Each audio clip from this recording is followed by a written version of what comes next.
Here's the story now. If I see Kevin Owens, or even someone who looks like Kevin Owens, I drop them. Will you join us? Welcome. It's party time! So, what day is it today? Tuesday. Wrong. It's NWA Day. They want NWA? Let's give them NWA.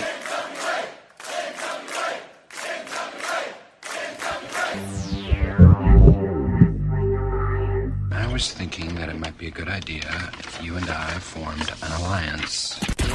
Let's get ready to rumble! Attention, everyone.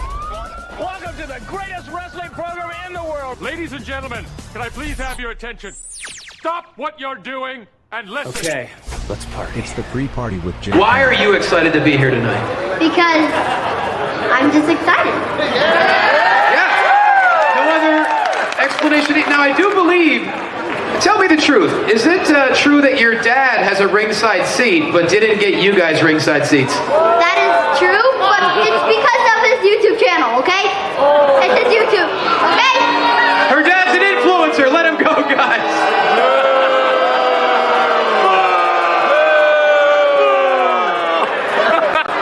But your dad's awesome, right? Yeah, he is. See, he's awesome. Yeah! Give it up. Mi gente, you already know who it is. It's the radioactive pop with Danny Limelight, the United Wrestling Network World Heavyweight Champion. And make sure you tune into the Alliance blog every week. You heard it here first. Hey guys, check this out. I am officially now sponsored by Dubby. Dubby is a clean energy drink made to give you focus with no crash. If you guys are like me, you're always needing a burst of energy, especially with one with no crash. Dubby contains vitamins, amino acids, a nootropic, and 150 milligrams of caffeine. It keeps me awake with no jitters, guys. Check it out. Merch link is in the bio. Dubby. Here's the story now. If I see... What's up, everybody? If I didn't have tech issues, I'd have no issues at all. Hey, this is the pre-party presentation of Alliance-Wrestling.com, your number one source for news and information for the National Wrestling Alliance. What is up? It is Tuesday, and you know what that means. Got some NWA wrestling just around the corner. In fact, it goes live in about, 55 minutes over there on the X. But you're here on YouTube or Twitch or even Kick. Not TikTok today. Tech issues kept that from happening, but we'll try to do it again next week. But you're here today to talk wrestling with your boy, J. Cal. And I'm excited you're here, brothers, sisters, and everyone else in between. We don't assume genders here. We don't assume anything. We're just here that we assume that you're here for a good time. And I'm here with you. So let's talk a little bit of wrestling. But before we get to that, of course, our good pal, I almost called him Tires. Our good pal Willie Bowen's in the chat. And Willie says, J-Cal is going to make Tyrus is going to make his first action movie. It's called Septic Commando. I think that's because he's full of shit. I don't know why I said it like that. Let's see. Some more of the comments. We've got Double D in the house. Devin Dowling saying, I've had Take On Me by Aha stuck in my head all afternoon, but I'm singing Take On T, Sammy Guevara's wife. I don't know. It could be worse. You could be saying Tyrus the champ. I don't know. Maybe I shouldn't try to sing. Retro's in the house. What is up, Retro? I don't know what's different here. I don't know why these graphics are so much bigger, but I kind of like it. We get your logo in there. We get your, not just what you're saying, but your graphic as well. Willie's saying, what's up? What's up? Marky D posted a video recapping the last 3 weeks of Power. I highly suggest it. Put some great fluidity to the last few shows. Who is Marky D? Double D. Enlighten me. Who is Marky D? Is that light better or worse? Better or worse? Ugh. Better. Worse. Doesn't matter. So what's going on in the world of the National Wrestling Alliance? A big wrestling YouTuber. Is he the guy that used to do the he used to interview the wrestlers about wanting to tag team with him, like Jeff Hardy and Matt Hardy? And Covers a lot of TNA. I'll look into it. Why is this graphic so big?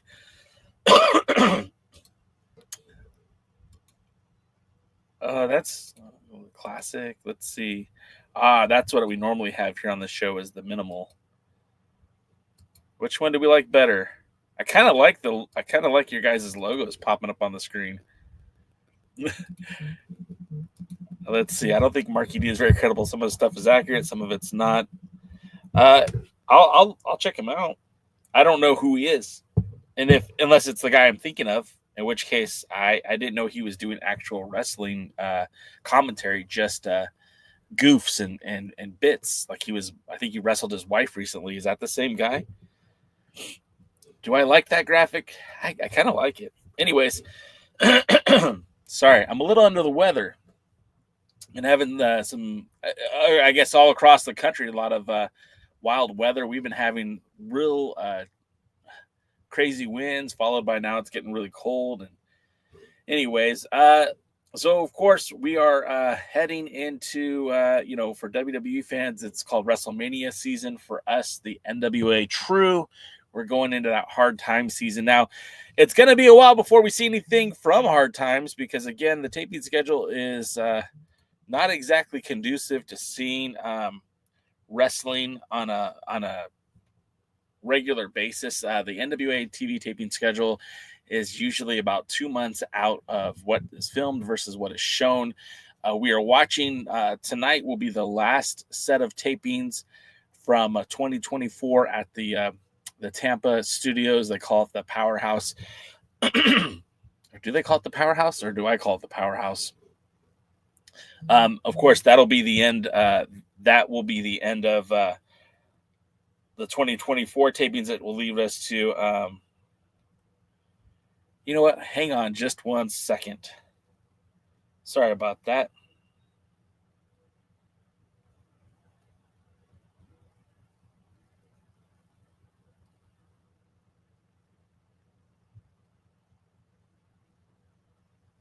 Sorry, guys.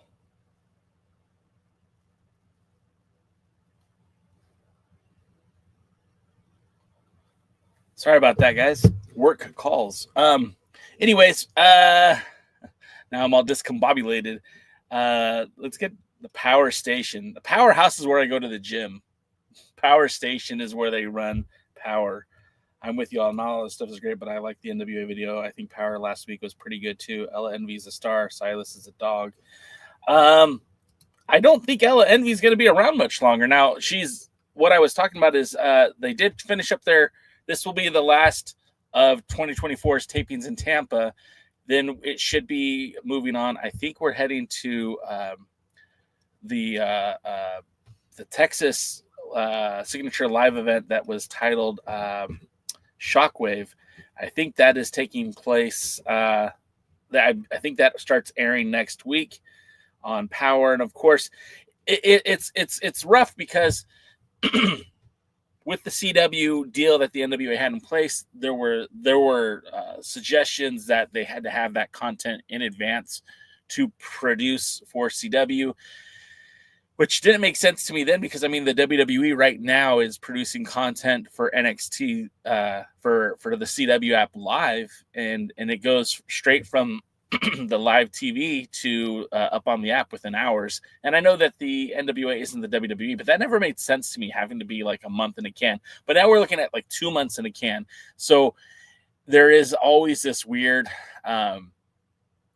delay when it comes to producing Power. We've seen this most recently with the Markova versus Tiffany Nieves match, where Markova was Billy Corgan had announced that it would be a cage match in at Looks at Kill, and that match obviously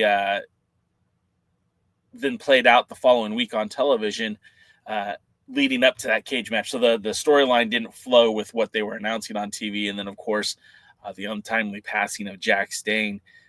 He passed away on December, literally Christmas time, and his final match didn't air until the end of January. And that match was actually filmed much, much sooner. That match was filmed like in September. So there's always these delays in having that content come out and get to their. Hey guys, I have this an emergency real quick. Please bear with me. I don't normally do this, but it's a work emergency, so I apologize. I'll be back in just a second. Really sorry about that.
Oh man, sorry about that, guys. Everything's fine. Just work stuff. Everything's cool. Sorry about that. Had a work emergency, but it's all good. Everything's fine. What's up, everybody? Again, this is the pre-party presentation of Alliance-Wrestling.com, your number one source for news and information. Sorry for the delays. We're back at it. We're here. But the taping schedule is always going to be a problem for the NWA, and it's real problematic when. Again, they're marching towards hard times. We haven't even seen the action in Forney, Texas yet. And, you know, we're seeing debuts of talent tonight. And again, I guess there's no problem with having cold debuts, but a guy who was wrestling in the WWE, who had a little bit of notoriety, isn't even getting like the soft vignettes or the slow entrances to the NWA. And I feel like that's kind of problematic. I feel like this is a chance with tonight. The Baba, oh, what's his name? Sorry, forgot his name for a second. Tonight we're gonna see in action Baba Thunder, who had just made his debut in MLW not too long ago. Was the former heater for Apollo Crews. I mean, he's making his debut tonight. I feel like that's a pretty big deal, and it's not even really being. It's not even being announced or really built up. It's just a match that's going to be happening.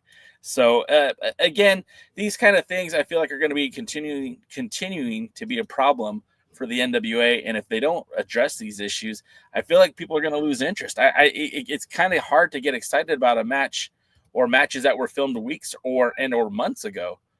And I just feel like it slows down the ability to promote with continuity. Well, easy for me to say continuity. And so we'll see how it's going to go. I'm going to read some of your guys' comments and we'll get back to some more NWA talk. Willie Bowen says, I still don't trust the WWE making TNA and Memphis Wrestling their affiliates. WWE down the line will deplete their rosters the same way WWE did to ECW. Well, Willie, the good news is the association with TNA Wrestling, 100% fact, it is what it is. The relationship with Memphis, if you're talking about the same Memphis Wrestling that's produced by the United Wrestling Network, you don't have to worry. There is not an actual connection between the United Wrestling Network and the WWE. They Memphis tend to use WWE talents from time to time when they're available. I mean, most recently they had AJ Francis. They were supposed to have Matt Riddle. Riddle bailed on the show. Apparently, they were able to get James Storm to come in and fill that role, which is great because James Storm is a hell of a talent. Some might even think it's an upgrade. Tom Latimer should be EC3 and his cult in the steel cage. That'd be fun to see. Oh, Matt, I don't know what you're talking about, man. The holy land of tacos? Have you ever been to California? Tell you what, pack up the kids, make a trip to Disneyland, and while you're in the area, I'll run you over to Paramount, to Anaheim, anywhere in Southern California. I get you a good taco, a real good taco. Konnichiwa, great Hisa. welcome to the show. WWE created a hardcore division with WCW stars. None of the was main event, barely RVD. Oh yeah. With the ECW talent, their hardcore division was weird. And I know this is the NWA pre-party. It's not the official NWA, but it's unofficially the NWA pre-show. And that hardcore division was something unique. It was something different, and it was built to kind of highlight, to highlight Mankind. And I think it did that very well. Once they wanted to keep him out of the title picture, I feel like that was a good way to go. But ultimately, it didn't really need to. It didn't need to exist for very long. We see that when they brought back the 24/7 title, it didn't last very long. And then, of course, you think back to WCW made their hardcore division, and they used a lot of ECW guys, but the title ended up being on Ming for most of the time. So, hardcore divisions like that, I don't really feel so great about. Yeah, Double D, I am too. Like I feel like it would have been a shame if Jax and Tim would have lost that match. And again, it's a testament to how they booked Jax and Tim, how they're still booking Jax and Tim, or I guess Tim. One of your most decorated wrestlers of the Lightning One era. And let's be honest, most decorated in Lightning One era? No, absolutely not. But the most decorated wrestler in the NWA in its history that was working with the NWA. I mean, Jax Dane was the guy. He had all the credentials to be anywhere on the roster, and he was in a tag team match against, just something that Black G's and Mims are not a regular tag team. That matchup in and of itself didn't make a lot of sense to me anyways.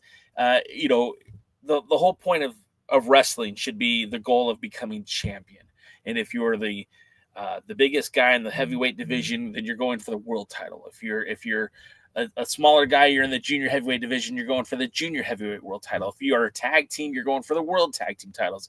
And every title, that the secondary title, is just a means to get up further on the card, right? So like Mims's goal at this point shouldn't be to try to win a tag team title with with G's. His goal should be to try to get that TV title, that Lucky 7, and then onward to the world's heavyweight title, right? I mean, theoretically, that's how it should go. So when you have two accomplished athletes like, Tim Storm and Jax Dane, your former world's heavyweight champions, if they're not competing for that world's heavyweight title, then at the very least, they should be competing for tag team gold. And beating the team of Mims and G's who have never teamed before, I mean, I'm glad that it ended I'm glad that Jax's last match resulted in a victory. But it would have been, I don't know. We never know when it's going to be somebody's last match. And that's the thing. Life is fragile. We don't know what's going to happen. But I feel like Jax should have always been higher up on the card than where he was. And I feel like I'm glad that his last match in the NWA was a successful one, but he should have been wrestling a solid tag team, building he and Tim up for a run at the world tag titles or a run at the US tag titles. And maybe that's what they were planning on doing, right? Maybe that was the plan all along, but it never obviously came to fruition. The lasted Marky D NWA video called us fans the miserably faithful. It popped. I mean, there's some truth to that, right? Last week's match between Markova and Tiffany was somewhat underwhelming. It didn't get me excited for the cage match in the slightest. That's saying something new because that's your girl. And I feel like, again, if they strike when the iron was hot, we come out of the 76 and there was something going on between Markova and Nieves. And if they had if it was me booking this, like that would have been the first match that we would have seen on the Power after 76 is this build between Tiffany Nieves and Markova. Instead, we got that half-ass Markova versus Kenzie Page match that resulted in I think Hollywood Haley J interfered or something. Maybe it was Tiffany. I don't remember exactly. But they didn't capitalize on that already narrative. They were talking about it online, but like that discussion online now is 2 months removed, and a lot of people don't even remember it. And it's always what it's going to be when it's a part-time wrestling promotion. Billy needs to figure this out. It needs to be, I'm not saying it has to be live, but like how does, and I get it, they've been on a hiatus for a couple of months now, maybe even closer to a year. But you talk about the United Wrestling Network Championship Wrestling from Hollywood. They're going to record in February on the 25th, and you'll have some matches either at the end of March or beginning of April. No doubt about it. And in Memphis, they do the same thing. They're recording stuff. They just recorded stuff, I think, this past Sunday. You'll see those matches like next month. And that's, it's not WWE, it's not AEW, hell, it's not even MLW, but it's as good as it can get. And it's like, why can't the NWA do this? The NWA, it's got more money than I guarantee than the Star family. You got more money than Dave Marquez. Got more, if they have this ability, why not utilize it? I wish Natalya would have won the title. The cage would make more sense here. Yeah, and that's the thing too. If Markova would have won the title, then putting this match in the cage would have made sense. Like this feud between the two, it's almost manufactured heat, and it's not really catching with the fans, at least not in this chat. So what's going to become of the NWA Women's Tag Titles? Well, I'm sure there's already a result that's happened. Again, there's so many matches already taped in advance, noob. They're going to be taping more NWA studio matches Sunday, the 2nd. What day is that? Sunday. They're going to go back to the Power Station and produce more content that, we probably won't see any of those matches until like May. Right, because there's the Forney matches, there's the matches from Dothan, and then we're already coming up on Hard Times 3, and that's filming next month, and we probably won't even see that till the summer. So it's like it's hard to build momentum when stuff is so ancient by the time it gets airing on our TV. The next time from NWA comes on, next time from NWA comes on, you should ask him if there's any plan to shorten the time gap between recordings and airings. Matt, I don't think anyone that I've had come on the show could officially answer that question. Paul, who's been on, Poil Del Mar, they're not in that pay grade to make those decisions. That's Billy Corgan, and the only person that Billy Corgan is talking to is people in the front office or, the big media outlets. Like he'll do Busted Open and they'll never call him on his shit, right? Like I listen to Busted Open pretty regularly, and when they have Billy on, they proclaim how great it is, how great the NWA is. They even talked about his deal with CW, but they never hold his feet to the fire. They sit there and badger Tony Khan all the time, and Tony does the same things that Billy does, and you never hear one word about what Billy does versus what Tony has done.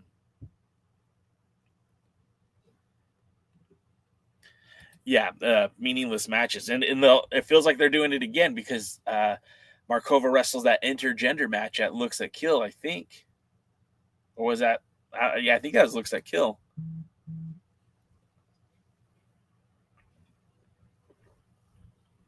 He's got a 100-day stip. He's already eligible. What are you talking about, Matt? I don't know what you mean. Sam says, I'm glad they brought Billy in all together. Yeah, same thing, dude. Like, look, everything that I'm saying, we're all lucky that they brought in Jax Dane. Jax is a good dude. Jax is a real good dude. And what he did for the NWA in his time, you have to remember when you look at the National Wrestling Alliance, you guys all see like this consorted effort. We saw, Adam Pearce take the 10 pounds of gold after TNA and NWA split.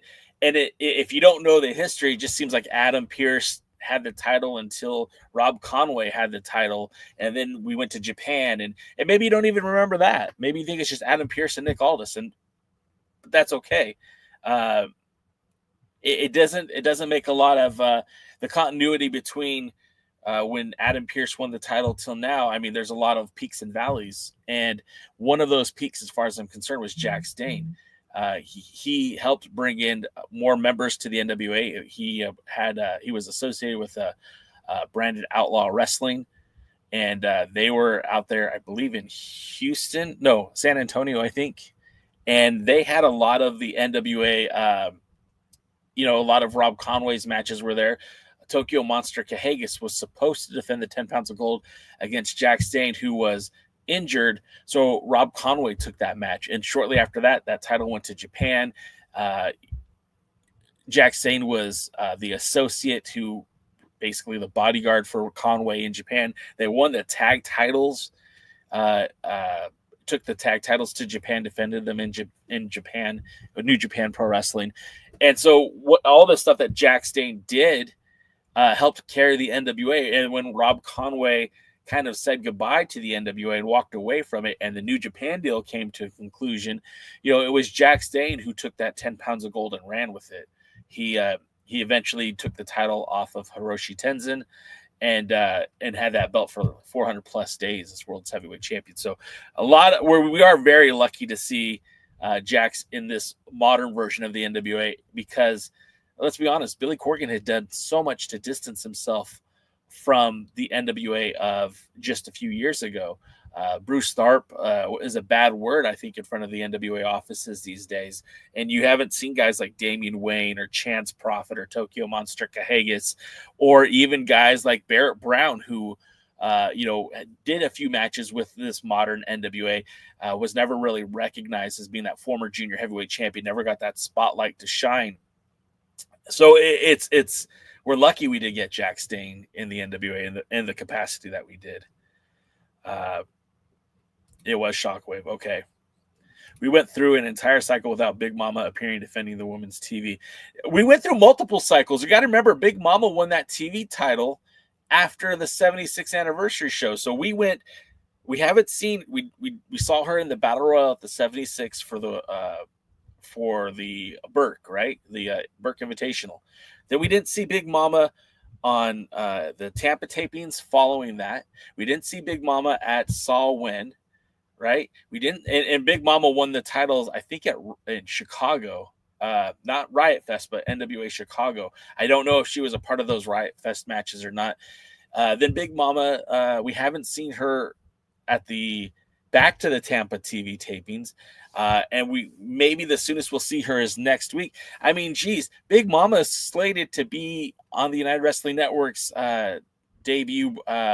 re-debut TV taping that's coming up on the 25th, the 2025 debut. And Big Mama's going to be on that show. I'll probably see Big Mama in person sooner than I'll see Big Mama on NWA TV. And I don't know that for sure, of course, but it's been months since Big Mama won the TV title. We haven't seen the women's TV title. TK will never go on Busted Open. He used to be a regular. Let's see. I've scraped lots of Jack Stane era stuff from the web. There's some good stuff out there. Can we get Bill Burr in an angle? I mean, I don't think Billy has enough to pay for Bill Burr, but Bill Burr, if you saw the video, it's very funny, but I don't think it was intended to be funny. It's very uncomfortable.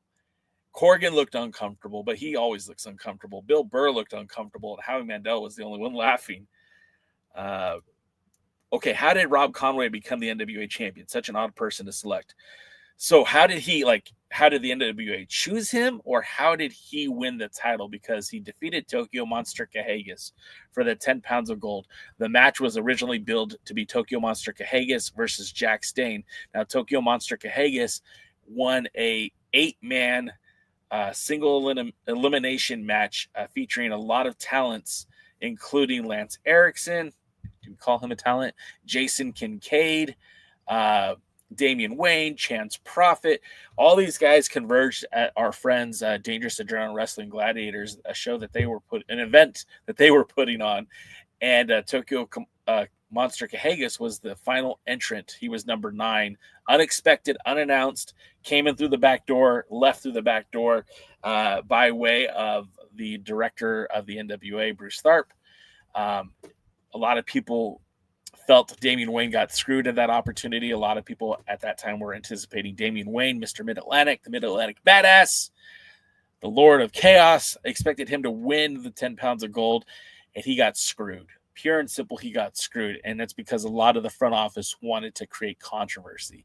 So they took the belt and put that on Tokyo Monster Cahagas, who Cahagas was a fine talent. Like he was a former national champion. I believe he even held the North American title, and even took the world title to the Dominican Republic, which I know is not a huge deal, but it's a pretty big deal. The fact that the 10 pounds of gold left the mainland in the United States, I think that's a huge deal. So then the NWA had an opportunity to work with New Japan Pro Wrestling, and I think the office, Bruce Tharp, Chris Ronquillo, Fred Rubenstein, in conjunction with the NWA New Japan Pro Wrestling front office, looked at a list of guys who they'd be willing to work with, and Rob Conway, with his WWE credibility, was one of those guys. And Conway looked great as World's Heavyweight Champion, and he was still working quite a bit between working in the Central States, like CIW. I think that was in, I want to say that was in Indiana, and then doing the shows in Texas and Tennessee. I mean, he was still working quite regularly as an independent wrestler when he joined the NWA, won the 10 pounds of gold, and then took that title to Japan. I think it was mostly like the New Japan office said, well, here's the guys that you have available to you that we'd be interested in working with, because they did also bring in Michael Tarver. They brought in Big Daddy Yum Yum. They brought in Wes Briscoe. All these guys at one point or another were representing the NWA and New Japan Pro Wrestling, and of course Jack Stane. None of those guys continued with the NWA after the New Japan deal came to conclusion, and honestly, Jack Stane is the only guy that still is a part of the NWA today, or was, I should say. Man, it still hasn't really hit me. It hasn't really registered. Like, my friend's gone. Lots of Texas stuff. Yeah. Hope the rematch between Markova and Kenzie Page will have a stipulation, maybe prevent Natalya getting another shot while Kenzie's champion, or a title versus career stipulation. Yeah, I mean, there's got to be a way to rebuild Markova, because I think at this point you can't just put her in that match at this point. Like they gave her that match. They gave her that match, and by hook or by crook, she got screwed. So I feel like they need to redetermine how they're going to do that. And, it doesn't take much for the NWA. They can pivot fast. It's not the WWE with like 12 hours of content being produced weekly. It's literally a 1 hour show, a 45-minute show weekly. It doesn't take much to pivot. And you could put a couple of key victories for Markova and put her right back in the driver's seat for a shot at the Burke. But nothing that the NWA has done lately has made me feel like that is going to happen. Double D says, dude, I only knew a lot of resistance, Rob Conway. Sounds like he kept getting better after he left the Fed. Yeah, I mean, he was a really good talent prior to joining the WWE with La Resistance. He was one of the big guys in Ohio Valley at the time, and he was being built up to be something really, really big. And, La Resistance, Rob Conway, he disappeared for a while. He came back as the Legend Killer Rob Conway, which they eventually threw that gimmick on Randy Orton. But, Rob Conway had it first. And then, after his last cup of coffee with the WWE, he had the NWA run. And I mean, look, the guy is pushing, I think, like 56. And I know that's not super old these days, especially when you've got guys who are in their 60s still competing on Power. But I think he was no longer interested in being an active WWE wrestler. And then I guess at one point he was supposed to be part of the 70th anniversary show and took the booking, but didn't show the booking. And that kind of put some things, put a bad taste in some of the NWA promoters' mouth. Yes, dear. Bye. Winner of the cage match should be number one contender. I think so. I mean, like, look, I don't think that's been listed as one of the stipulations for that match, although it would make sense. I get it. You know, in wrestling, sometimes rivalries supersede title reigns, and sometimes a good rivalry is almost more important than a title match. But this hasn't been a good rivalry. Like, it hasn't been built to be this great rivalry between Markova and Nieves. You know, it could have been, but they didn't do enough work with it. So anyways, we don't have any matches yet advertised for this week's for the TV tapings that are coming up in Tampa. We see. What I do know is that they still have, you know, it's you look at this poster, well, they still have Ella Envy advertised, who I don't think she will be at this taping. But everyone else is pretty much the same. I mean, it's interesting how I don't see Talos on the poster. Anyone else notice that? I see Daisy Kill. I see Lev. I don't see Alex Misery. I don't see Talos. I don't see La Rosa Negra. You know, that's kind of interesting. I see MURKNOX, the tag team champions. You see Mims, your national champion. You see Carson Drake, your TV champion. Tom's there with the 10 pounds of gold. Southern Six is out front and center. There's Kenzie. Kenzie's on there. But I see Eric Small's on there, and I see Rolando on there. So I guess we know what they have, what's going down, right? What's on Power tonight? Well, I'm glad you asked, because I'm prepared to talk about that. This week's Power, I don't have a lot of graphics because maybe I shouldn't count on the NWA to provide me with graphics for their shows, but for whatever reason I do, and they never put them up in time for their pre-party. But there are a few. Of course, we're going to have in action Blunt Force Trauma. Now, the interesting thing about Blunt Force Trauma, and I wrote about this on the video description, is that Carnage and Damage, Blunt Force Trauma, sat atop the NWA Tag Team Division for nearly a year, from 23 to 24, before losing those titles to MURKNOX. And since then, I don't think that the team has had a legit win in the NWA, with losses to two back-to-back losses to the Immortals, losses to MURKNOX. And famously, the NWA kind of builds these tag teams up. When they fail, they still keep giving them title shots, which I feel is problematic. Again, wins and losses should matter, but apparently they don't. But Blunt Force Trauma will be in action tonight. And despite Aron Steven's best efforts, I don't know that this team is still relevant at this point. They have to get back on that horse. They have to start getting some wins under their belt. And I'm sure tonight will be mostly a squash match, I'm assuming, because anything but a squash match, I feel like, is a step backwards for Blunt Force Trauma. Carnage and Damage are both very good in the ring.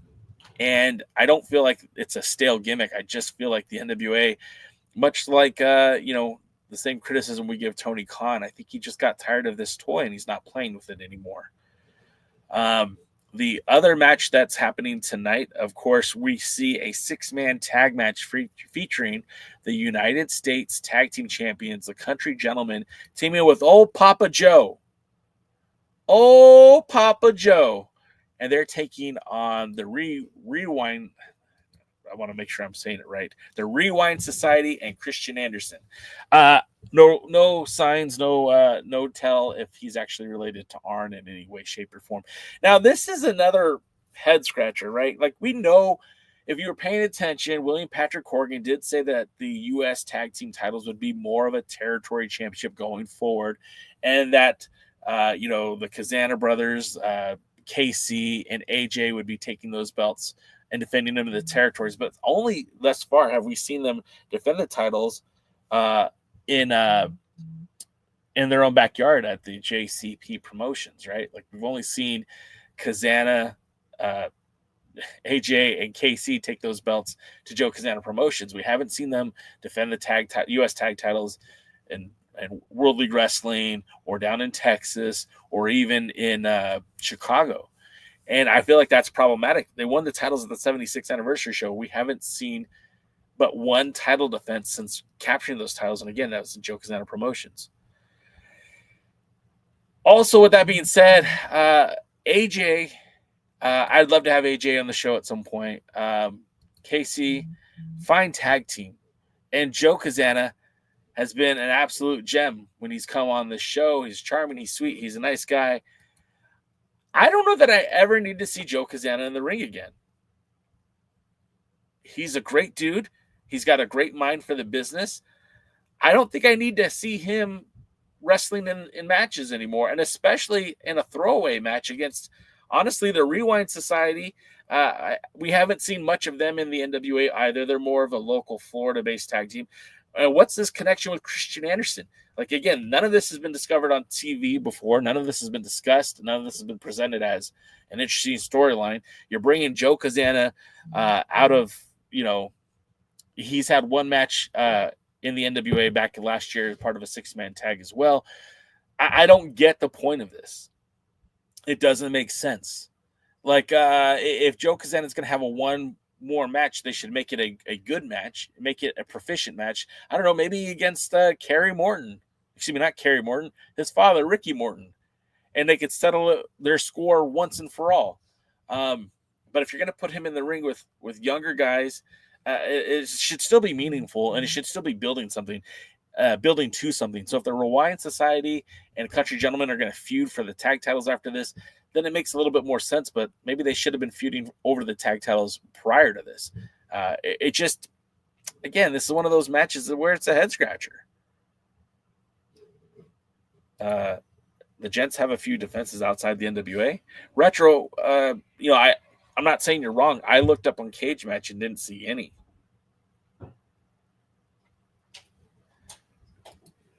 The booking in the NWA in general is very much a head scratcher. This is true. Hey, I will never lie to you guys positively or negatively. I'll never bully you guys into cheering the brand along, and I'll never talk down to you for not supporting the product. It feels like it's hard to be a fan of the NWA right now because I don't feel like the storyline is there. It doesn't merit the loyalty that us, the hashtag NWA fam, has been giving Billy and the NWA. I think we have given them a lot of unearned credibility because we want the NWA to succeed, because we want it to be good.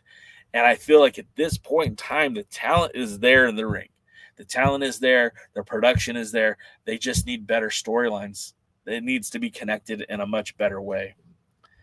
The gents have a few defenses outside the NWA. Cage Match only showed their title defense at Joe Cazana Promotions. Double D says, did you know Tyrus was the 100th NWA heavyweight champion? No, I didn't know that. That kind of surprises me. The 100th champion. That doesn't that is a surprise.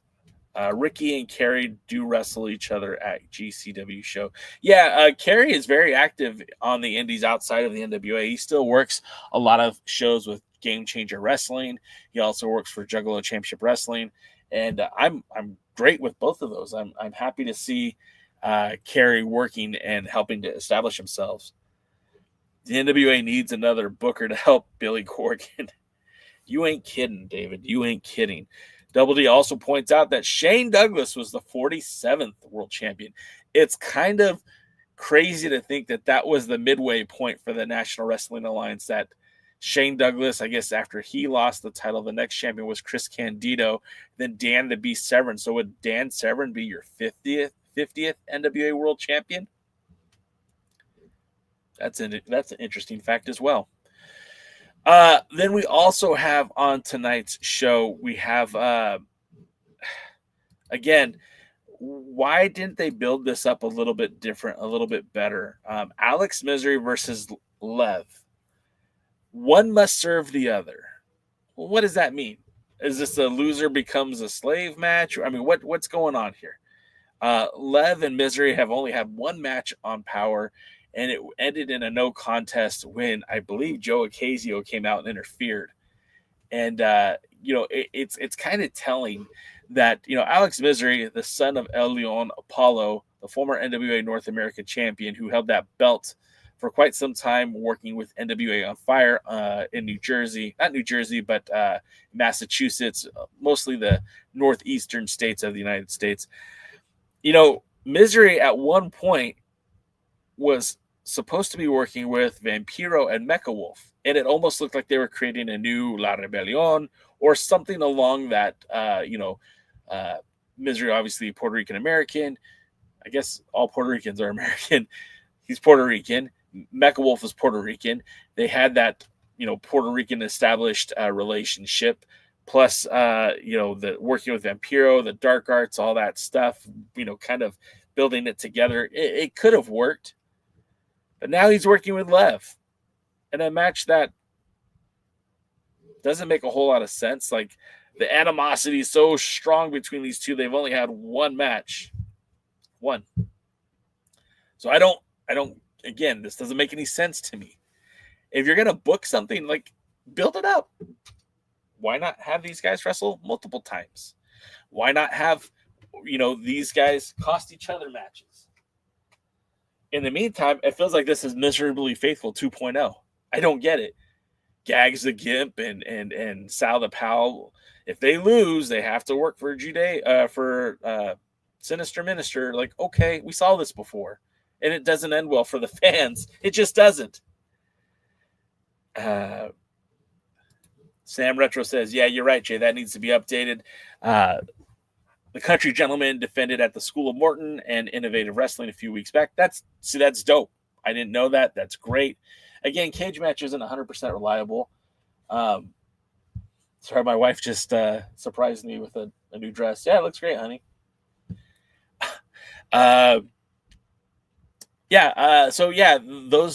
That's great that, Innovative not really being in NWA territory, but being NWA adjacent. That's awesome.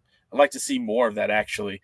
And, of course, the School of Morton, I mean, they might as well just be in NWA territory at this point. And then, again, if the NWA would publicize this information, it'd be a lot easier to follow. But, again, they don't do that either. So I mean, that's some of the card. And then, of course, we have the NWA debut of Baba Thunder, who is a former WWE developmental talent. He played in the NFL. He was brought into the WWE back in 2017. He would take part of the WWE's Greatest Royal Rumble in the Saudi Arabia. And prior to the pandemic, he was working matches with NXT and Evolve. He was that Evolve was like the hybrid indie show that was working with the NWA, and now it looks like it will be its own brand under the WWE banner. By 2021, Baba Thunder was working with Apollo Crews as his heater. He was called Commander Aziz. And despite making appearances on Raw, SmackDown, he was mostly a regular for NWA Main Event, and he never got to that next level. They did a lot of work with the Hurt Business at the time, the Hurt Syndicate, and just kind of killed his forward momentum. He did, since leaving the WWE, he did become a mainstay with Juggalo Championship Wrestling. And just last month, he appeared at the MLW event in a loss to Mads Kruger.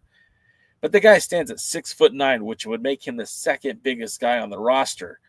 And, that says something. What did Enzo Amore say? He's got height, and you can't teach that. I don't think that I don't think Baba Thunder is going to be setting the house on fire anytime soon, but somebody that big, somebody that has that notoriety, maybe you try to build him a little bit differently when you bring him into the WWE. By the bygone era of the promos that set up wrestlers coming, the video montages. This is a guy that might have benefited from that. You know, he's coming into the NWA cold, not signed by the NWA, not a former WWE superstar coming to the NWA, just Baba Thunder.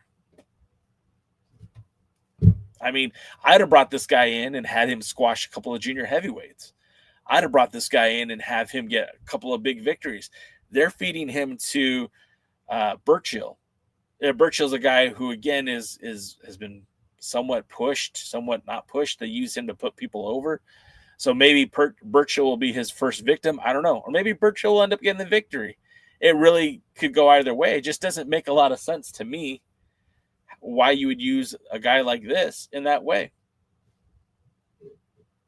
Happy wife, happy life. Mine's on the couch while I'm downstairs changing the litter boxes. Yeah, man, my wife is awesome. You guys, you might have seen her before on last year around this time. She did an episode of the pre-party.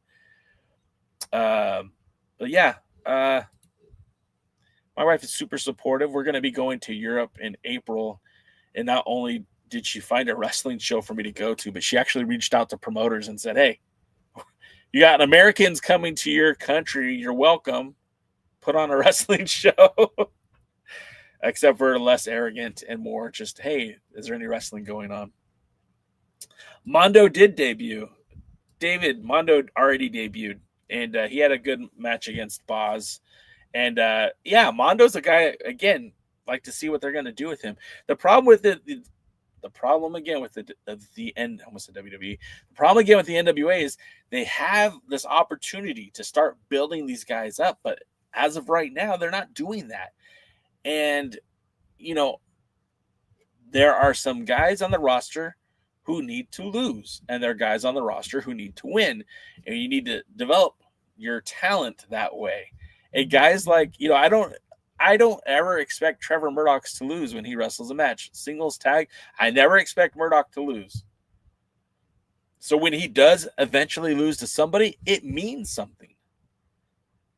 But besides Murdoch, who else on the roster has built that kind of credibility? Who's on the roster you look at like, oh, that guy isn't going to lose? 50-50 booking sucks. Noob says Markova is going to make her Canadian debut at HWE, and she's going to take on Jody Threat for the HWE women's title next month. Yeah, Markova has been a bit of a belt collector. Not capturing gold in the NWA has just made Markova hungrier for gold outside of the National Wrestling Alliance. We know that she's won gold in Texas. She's won gold. There was another promotion too, and I think she's going to be a part of the Jericho Cruise, where they're going to have a title determined, a new champion crowned, an Oceanic Women's Championship. So yeah. See, now you say Silas Mason, and I agree with you, except for when Silas Mason gets put in the spotlight, he ends up doing the job, whether it be EC3 or Tom Latimer, and that to me doesn't sit well. That's the guy who, again, like Trevor Murdoch, that guy shouldn't lose. If you're going to put him in a title match, he better win. You know, if you put him in the ring with Carson Drake better be tapping out or getting pinned or submitted or something, because Mason should be one of your guys. He should be over. And the fact of the matter is he isn't. David Valentine asks, will AML and EPW join the alliance? AML, I'm familiar with. EPW, are you talking about the Australian promotion EPW, or which EPW are you speaking of? And I'll answer without really knowing or having asked anyone. No, I don't think they will. AML doesn't need the NWA. I'm not sure which EPW you're speaking of, but again, the NWA benefits those who can benefit from the NWA. Joe Cazana Promotions makes a lot of sense. They're based in an old NWA hotbed of a territory. That name still has meaning. Even like post a lot of the NWA Southeast stuff, like TNA Wrestling spent a lot of time in Tennessee and in that area. And they had the world's heavyweight champion, Jeff Jarrett or Raven or Ken Shamrock. That title meant something. EPW in Mississippi. Okay. Maybe that might be an idea, but my question to you, David, is who in EPW is currently working with the NWA? Because there's got to be a connection, right? Like WLW, World League Wrestling, that connection is based on Trevor Murdoch, right? I mean, we all understand that, right?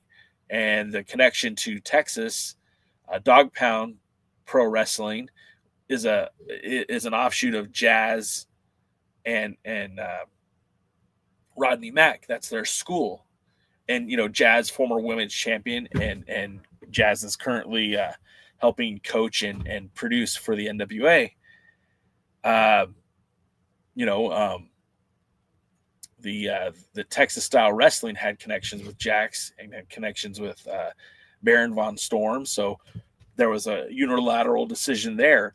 Obviously, Exodus Pro is the baby of EC3, so of course that makes sense. Crossfire is literally the family promotion to the Henry sisters, Kenzie and Kylie. That makes sense. They even, they refused the FTW wrestling in Florida for whatever reason, but they have a loose affiliation, and of course in Chicago that's Billy's territory, which that doesn't make any sense either. But so they all have those connections. Each and every person, like FTW has Idol and Markova, Cazana has Cazana and AJ and KC, and Henry. I've already explained it. There is no connection visibly on the surface between EPW and the NWA.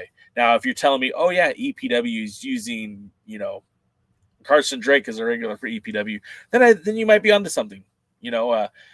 For a brief time, it felt like Wildcat was going to be some sort of an affiliate for the NWA when Luke Hawk and PJ were working with the NWA, but that has stopped, and I don't foresee that being a connection down the road. So I think that's about do it for us for the pre-party this week. Of course, it's always one of the most fun times I have during the week is being able to talk to you, the hashtag NWA fam, to talk all things NWA and more. Of course, the TV tapings are happening this Sunday, February 2nd, down there in Tampa, as we march on the road to, I was about to say looks at Kill. We march down the road to Hard Times. So, and again, I haven't seen any matches announced yet for Hard Times, but that's happening March 22nd. Back in Dothan, Alabama. So a lot of good NWA action. Of course, there's a lot of NWA adjacent shows that are happening. Of course, World League Wrestling and Joe Cazana Promotions has an event, I think, in 2 weeks. Our friends over the United Wrestling Network are putting on a show on February the 25th. So yeah, there's a lot of great wrestling action coming. That's that World League Wrestling has an event February 22nd. I know Joe Cazana Promotions, I think, has an event the same weekend. I'll have those posters updated for you for the Alliance Guys podcast. But again, I'm grateful for you for hanging out with me. Of course, if you want to help continue to support the show, just leaving a comment after the video helps out quite a bit. Sharing it, liking, commenting, all helps with that algorithm, gets more eyeballs on these live streams. And hopefully, if you're enjoying them, you can share these with your wrestling friends who are into this sort of thing. And you can always join our community at Discord. If you don't have a wrestling community yet, join ours. Join our Discord server, and the conversation never stops. Literally all hours of the night, your Discord notifications will go off because we have a very active channel on there, and we talk all things NWA and wrestling in general. But of course, the emphasis is the National Wrestling Alliance. If you want to financially support the show, we have sponsors, or not sponsors, but partnerships with both Trophy Smack and Dubby. Get yourself some energy drink or get yourself a replica title belt, or you could buy one of our t-shirts or hats or coffee mugs or fanny packs that's in our merch store. Links are all below. And until next time, guys, we'll see you at the matches. See you Thursday. Thanks for joining the stream. This has been a presentation of Alliance-Wrestling.com. We genuinely appreciate your support. Would you consider subscribing so you'll never miss a future episode? I'd also like to remind you we do a live stream every Tuesday at 5 p.m. before NWA Power. You can find us on social media at the Alliance Blog. And until next time, we are the